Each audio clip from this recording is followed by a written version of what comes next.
Hello everyone, and welcome to another episode of It's News to Me. I'm your host, Anastasia Gilardi. Today I'll be highlighting important news and events happening worldwide, nationwide, and right here in our community. The curse has been lifted, Chicago. After 10 innings, a rain delay, and a back and forth and constantly changing scoreboard, the Chicago Cubs claimed their victory in Game 7 of the 2016 World Series against the Cleveland Indians, claiming the title of World Series champions for the first time since 1908. The Northsiders made history Wednesday night, coming back from a 3-1 deficit in the championship series. The final score at the end of the 10th was 8-7 in favor of the Cubs. Contributing to the scoring for Chicago were Fowler with a solo home run at the top of the first, Addison Russell with a sacrifice fly at the top of the fourth, along with Contreras having an RBI double. Baez had a solo homer and Rizzo's RBI single at the top of the fifth. Ross had a solo homer at the top of the sixth, and finally Zobrist and Montero with an RBI double and single at the top of the 10th, the two runs that scored and broke the tie and put the Cubs on top. The constant fight for the victory between the two teams made Game 7 of the 2016 World Series most likely the best Game 7 in MLB history. Personally, for a Chicago Cubs fan, this experience was like no other, and I'm sure for many others older than me. Dick's Sporting Goods was hopping last night in Geneva. There was about 500 people waiting outside with an additional 200 inside, so things got pretty crazy. Go Cubs! Now, let's check it out with Michelle Marcel. Hello, I'm Michelle Marcel, Promotional Services Manager here at Batavia Public Library. November is National Novel Writing Month. To encourage aspiring novel writers to write, the library is hosting a write-in from 9:30 a.m. until 1 p.m. on Saturday, November 5th. The library will have free coffee and snacks and power cords aplenty in the conference room. So bring your laptop and buckle down and write. The National Novel Writing Month organization, NaNoWriMo.org, challenges aspiring novel writers during November to write 50,000 words. Registration is not required for the write-in. Aspiring novel writers also can join the National Challenge for free at NaNoWriMo.org. for additional incentive. Good luck. Start Early, Start Smart. The next program in Batavia Public Library's College and Career Program for students is at 1 p.m. on November 6th. Students have greater success in college and launching their careers when they choose a motivating college major and a career goal. Peg Hendershot from Career Vision will explain why early career planning is crucial for today's students, and she'll discuss the 5 steps to making those decisions before choosing a college. Parents are also welcome to attend the program. Registration is required. Register online or by calling the reference desk. Please join us at Pachakacha Night, Batavia at 7 p.m. Thursday, November 10th. Pachakacha Night will take place at Island View Banquets on the Batavia VFW property on Route 25. Admission is $5, cash only. Pal Joey's and Batavia Popcorn Depot will provide refreshments, also for cash only. Pachakacha Night is a time to gather with friends or make new friends while watching 9 presentations by a variety of speakers. Each presentation includes 20 slides, which are shown for exactly 20 seconds each, while the speaker talks about his favorite topic. The topics vary from speaker to speaker. For more information about Pachakacha Night Batavia, visit facebook.com/Pachakacha Batavia, Illinois. On Saturday, November 19th at 1 p.m., the library will present Cutting the Cable Cord, a how-to community program. Are you ready to cancel your cable TV subscription? Learn about online video options such as Netflix, Hulu, Amazon Prime, and others, which may help you save money. Registration is required. Register online or by calling the reference desk. Please visit the library's online calendar to find additional programs for children, teens, and adults, as well as a schedule of computer classes for adults. I'm Michelle Marcel, and I hope to see you at the library. American Airlines Boeing 767 failed on Friday, October 31st at the Chicago O'Hare International Airport when the right side of the plane emitted smoke and flames right before takeoff. Sources told CNN that the General Electric engine suffered an uncontained failure resulting in the dangerous fumes sending the plane into flames. Airport Fire Chief Timothy Sampe says crews responded to a report of the engine catching on fire, which contained 43,000 pounds of fuel. Engine failure sent debris from the engine across the south side of the aircraft.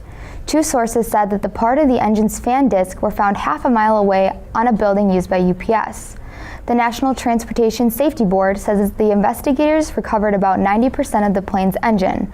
Out of the 161 passengers aboard the flight, 20 were taken to the hospital who had minor injuries resulting from the emergency evacuation slides, and none of which the injuries were caused from the fire itself. The NTSB says it could take months to investigate a formal cause for Friday's accident. On the early morning of Tuesday, November 1st, at least 6 people were killed and 10 injured in southwest Baltimore after a school bus steered into oncoming traffic, hitting a commuter transit bus head-on. The school bus was headed east before 7 a.m. when it rear-ended a Ford Mustang and struck a concrete pillar at the entrance of a nearby cemetery just before striking the side of the front of the transit bus. The force of the collision in the 3800 block of Frederick Avenue in Irvington shook the ground. Police statements say that the 2 bus drivers, Ebony Baker and 67-year-old man, were killed on impact. The other 4 passengers who died were a 51-year-old man and woman, a 46-year-old woman, and a man in his earlier 30s. In addition, several people suffered minor and major injuries as well as are being treated at local hospitals. Baltimore Police and the National Transportation Safety Board are investigating the crash and plan to spend a week investigating the scene. Now here's the board brief with Brad Newkirk. Hi, I'm Brad Newkirk, Chief Academic Officer for Batavia Public Schools. And today I want to reach out to the parents of our youngest Bulldogs, our 3- and 4-year-olds, to talk about our Early Childhood Center and the importance of early education. Batavia Public Schools runs a top quality early education childhood center at Alice Gustafson School. And I want to talk to you today about the lottery for our tuition-free preschool that is now open. To register for the 17-18 lottery, parents need to complete a letter of intent by 3 p.m. on January 31st and return it to the Early Childhood Center. To learn more about the program and the lottery, parents are encouraged to attend an open house on Wednesday, January 18th from 6 to 7 p.m. at the Early Childhood Center located at Alice Gustafson School. Early Childhood Center, whether you attend our top quality program or any other in the area, is very important. Research shows the longitudinal benefits of having kids engaged in learning experiences from birth. This is an opportunity for 3- and 4-year-olds in the community to register for our tuition-free program. If you choose our program, that's great, but please seek out other educational opportunities for your young ones. Thank you so much. On the morning of Thursday, November 3rd, around 5 a.m. Eastern Time, it was reported that 2 U.S. service members were killed and 2 injured while targeting the Taliban in the Afghanistan province of Kunduz. The names of the 2 service members have not yet been released because of the families have not yet been notified. Despite the deaths, the U.S. commander of the country, John W. Nicholson, stated that despite today's tragic event, we are steadfast in our commitment to help our Afghan partners defend their nation. The attack happened in Kunduz, the city where U.S. soldiers have recently been backing Afghan forces and have been involved in resurgent battles with Taliban forces. Despite President Barack Obama declaring the Afghan combat mission over in 2014, American warplanes have carried out more than 700 airstrikes on the country this year, far surpassing the 500 of last year, according to Reuters. Nearly 9,000 U.S. troops remain in the country. Let's go to the park bench with Katie Drum. Hi there, I'm Katie Drum, the Marketing and Sponsorship Coordinator for the Batavia Park District, and welcome to the Park Bench. I'm bringing you Park District news today from the Batavia Riverwalk. The Riverwalk is home to numerous Park District events throughout the year, including the upcoming celebration of Lights Festival on Sunday, November 27th. It's from 4 to 7 p.m. And there will be a performance by the Batavia Community Band, free hay rides, roasted chestnuts, a community sing-along, and more. And also don't forget to stick around to meet Santa Claus and for our ceremonial tree lighting. Best of all, this festival is open to the public and it's free. The Park District is once again hosting a holiday craft market during the Celebration of Lights Festival. It's going to be held inside the City Council chambers from 4 to 7 p.m. You can browse a number of craft vendors, enter to win some raffles, and find that perfect gift item for your holiday season. And don't forget to cast your vote for People's Choice for this year's Christmas Tree Lane. 25 trees will be decorated throughout the Batavia Riverwalk this November. Photos of each tree will be posted on the Batavia Park District Facebook page and on November 21st.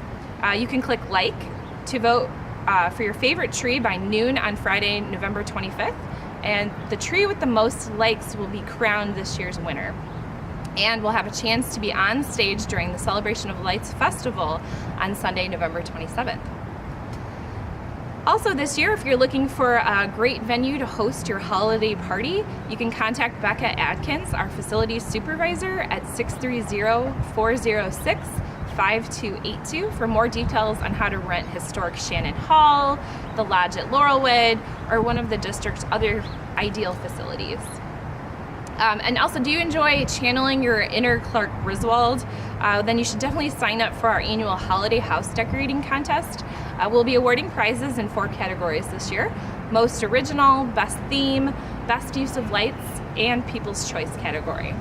All displays will be judged on Wednesday, December 7th between 6 and 9 p.m. and winners will receive a Batavia Park District prize package. However, this contest is for Batavia Park District residents only. All addresses of entries will also be published in local media unless otherwise specified when you register. The deadline to register is Tuesday, December 6th. You can call 630-879-5235 for more information on how to register your home. And also, it is that time to have breakfast with the big guy. That's right, coming up on Saturday, December 3rd, we have our annual Breakfast with Santa. Breakfast is prepared by the Batavia Lions Club and consists of pancakes, sausage, eggs, fruit, coffee, juice, milk, and more. Families will be able to see Santa before the entertainment. He will talk to each boy and girl and also hand them a present. So definitely be sure to bring your camera. By 9:15 a.m., Santa will say goodbye and we'll have a wonderful entertainer begin. Children can even participate in the show. Ages 2 and up must register, and high chairs are not available. Breakfast is served at 8:30 a.m. sharp, and please visit bataviaparks.org, or you can give us a call at 630-879-5235 for pricing and more details on how to register for this fun event. Also, just a friendly reminder that the Park District offices will be closed Thursday through Saturday, November 24th through the 26th, in observation of Thanksgiving. There's definitely a lot to be grateful for this year, and the Park District is very thankful for such a wonderful community like Batavia. We hope you have an excellent Thanksgiving, and we'll see you next time. According to recent polls conducted by the LA Times, Hillary Clinton is still holding a slim lead against Donald Trump by a margin of just 5%. And most importantly, next Tuesday is the day, everyone. If you are eligible and have registered, head over to your polling place on November 8th to cast your vote for the next President of the United States.